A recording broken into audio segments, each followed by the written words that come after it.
Welcome everybody to Pod and Review the Week.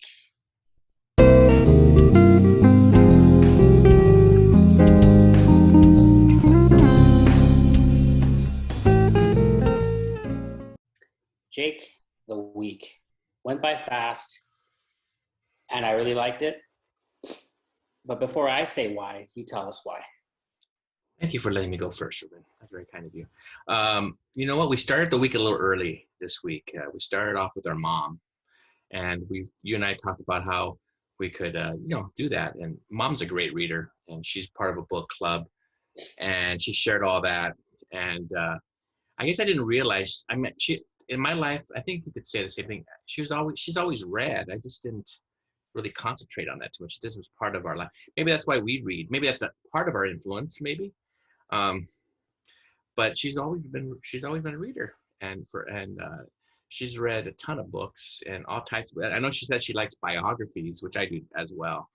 But it was fun to have her because you gave her a homework assignment, you gave her a book to read, and she read it, and she knew the characters, she knew the setting, she knew the time period. I feel like she really enjoyed the book. So it was fun to have her. It's fun to just have a good time with her. Yes, it was fun, and it was the reason I picked that novel is because I thought it was something for everybody in the sense of the three of us. Mom had read him before, Somerset Maugham, and she liked him. And I had. Oh, really? Which book did she read before? I didn't know that. I believe she mentioned it in the discussion of The Painted Veil. Oh, yes. And so, and then for you, because he's a historical figure, I think it was relevant. There's also a lot of psychology. Maybe. I mean, I found it a psychological study in a way.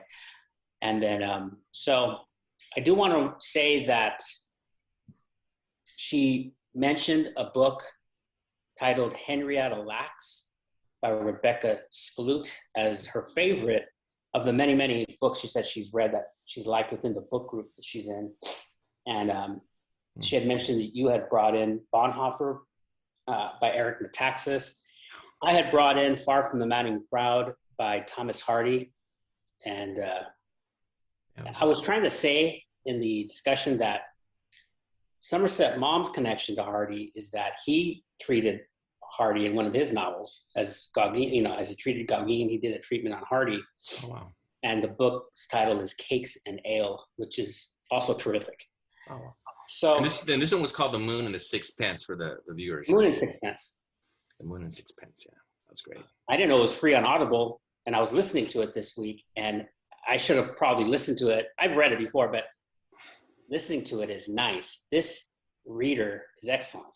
It is a great Audible recording. It's awesome. Yeah. Okay. Then we go to George Nanoski. Good old George. I've known George for many, many years. He and his wife. I'm not sure if you know this, Ruben, but he's almost up to like 200 views. Well, he's getting a lot of. There's a lot of comments, and there's there's several people with a lot of views. But what was your take on? I share that because he brings a lot of energy. He brings a lot of experience. He brings a lot of passion. He talked about his gardens. He talked about even talked about giving advice to a new teacher, and he said they need to bring it up, bring it, meaning bring that passion, bring that energy, that love for your subject. And he shared that he believed that his students were for him and his wife, they were drawn to them because they had passion for their subject and they loved it. And I also share that, hey, you know what? It's also because you guys spent time with them and cared about them and even shared your resources with them. And so he, I think anybody who watched the episode will say that this is a guy who is a teacher and he's always teaching. You mentioned before that even before he came on, he was sharing with us about daylight savings time and all that. And we were learning right there, right? So George, great episode. Enjoy that time. He's just a neat guy. Just really is. I don't know if you're hearing the feedback. I apologize. I forgot to put these in. Oh, but no. It's never too late. No, there you go. Okay.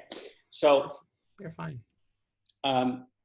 yes, George, yes, he came in to the Zoom session, and right away we started talking. And I understand some of the comments people are making, and some of the comments people have told us directly and online that there's something to passion about anything. If somebody's passionate about something, you want that. Whatever it is they have, you want. So if I don't like science, spending 5 minutes with him, I like science. I like science now. And he really spoke to that, and it reminded me of how when someone is doing that, when he was talking and when he was sharing some of his practices, I thought this is when science and art meet. Right. And I was reminded about some of the romantic poets, like and even Victorian, like Gerard Manley Hopkins, William Blake, that they were really fascinated by nature. And they were artists, but they used to sit and stare at, blades of grass and grasshoppers and stones. And those who are interested in science are also doing that. So someone like George, that art and that science connection is very interesting. I do want to mention that yes, the native plants. No, I did a little deep dive on native plants, and I found out about the Agora spunky monkey flower. And Never heard of it. well, none of these I think we've ever heard of. There's so many. The showy pensimum. There's so many hummingbirds. I'm sure he's gonna send a message to us correcting us or something, maybe. It's fascinating, and the beautiful colors and the flowers. Sure, and please correct me. I don't mind, because it's a new thought, a new.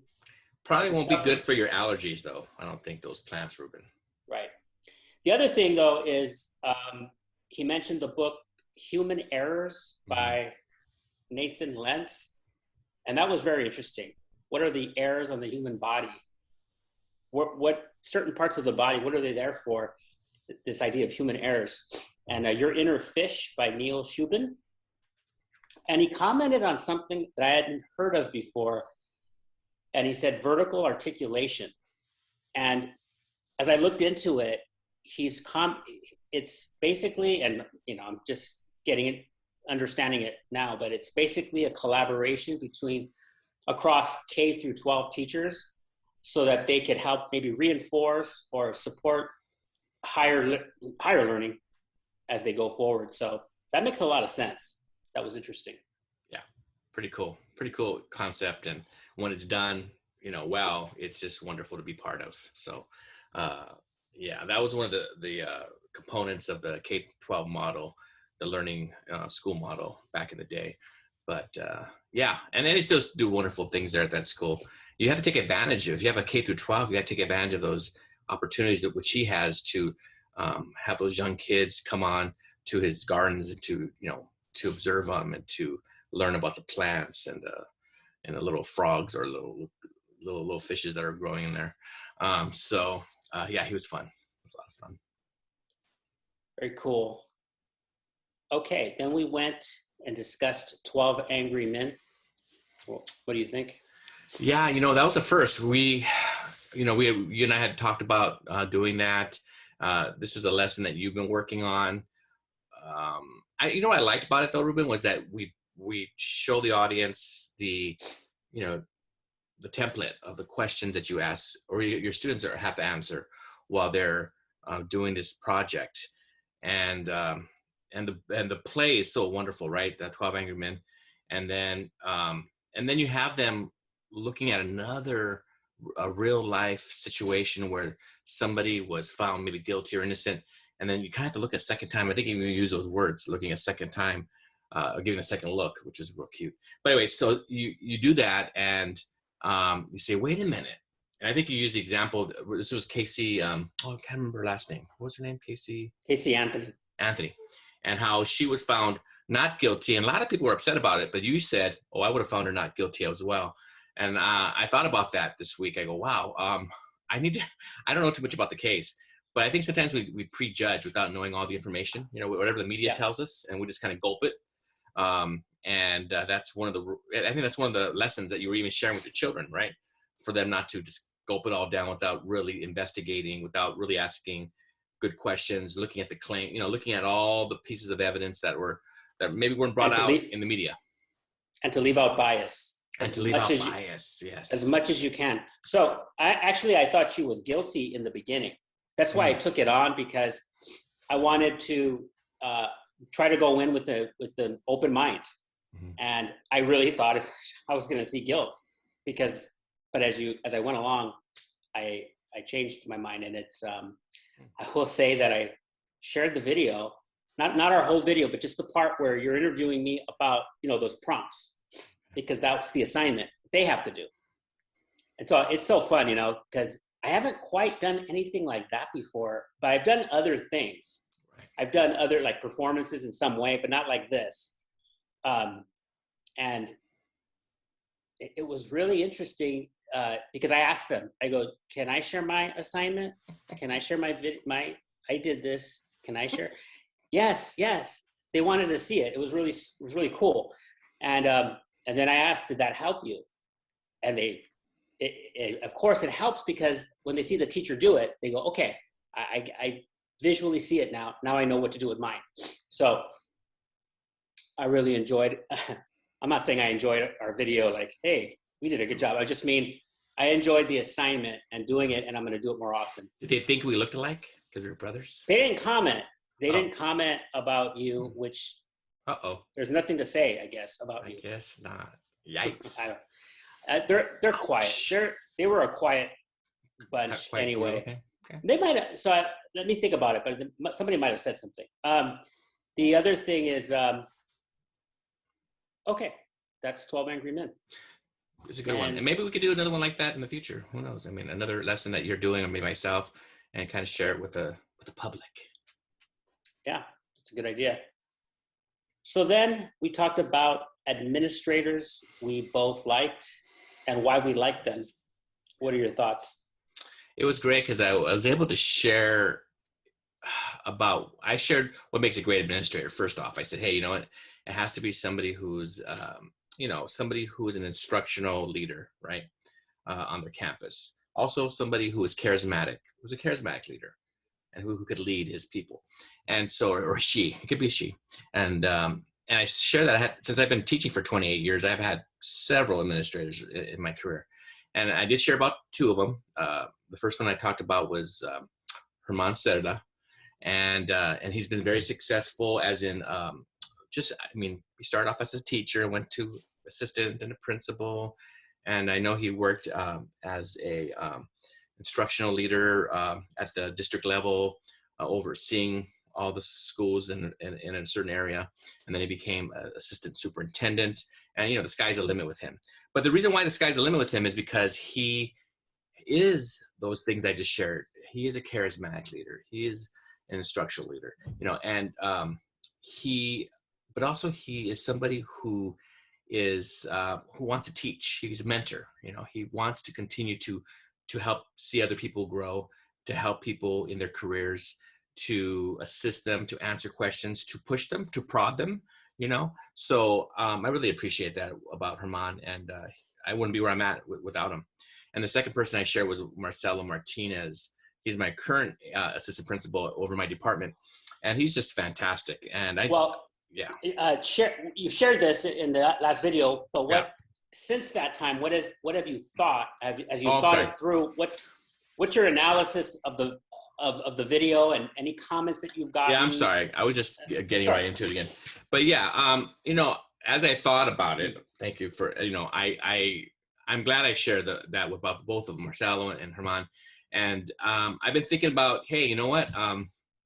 For many years, I've thought about maybe going into administration, and I'm not done with that thinking yet. But at least having them on made me think about what a difficult job they have, right? And what an important job too, to be a leader. And sometimes people aren't going to like the leaders, right? Sometimes people are going to gripe, sometimes people are going to complain. And then you see the real leaders, you know, move up and come to the service and they display their greatness, right? They display their goodness and their intelligence. And these people did do that all the time. And there's some people who don't. I mean, we didn't have an episode of what administrators, really had a tough time and who really struggled. Because there are some people like that, just like teachers. There's some teachers who struggle. But yeah, I think it was good because we just came off the week of Teacher Appreciation Week. And I thought it was a little time to do a little administration appreciation, which I thought was a good idea, Ruben. Okay, thank you. And yeah, as I reflected on what I shared yesterday, I didn't mean to say that half the school rebelled against our admin. The very great Javier Guzman, what I meant to say was the teaching staff, about half the teaching staff. because I just saw, we just read Moon and Sixpence, and I tell this to my students, is that try to make connections with things you've read or things you've just talked about. So I'll try to do that with this. There was a moment in Moon and Sixpence where when you first see Strickland's painting, you're not sure what to make of it. You're puzzled by it. And that's true sometimes with greatness. You're puzzled by it. You don't hate it. You don't love it. But you walk away and you can't stop thinking about it. That was true for Gauguin's painting, and also true, I think, for some of Javier's concepts, where when you're so comfortable and you're so, I don't want to say set in your ways, but I was set in my ways and I wasn't comfortable. But the more you think about it, the greater it gets. And in hindsight, I have a wealth of information, knowledge, and gifts from that era. And so I know a lot of us are very thankful who had him, and we're still friends. A lot of us have went in separate ways, different states. The person I mentioned who was a teacher there and I gave a shout out to, Natalie Arrington's not even teaching anymore. She left teaching to start a family. So all led by Javier and a really strong community of teachers. So that's it, everybody. Thank you. We appreciate you for watching, and we'll see you next time. Bye. Bye-bye.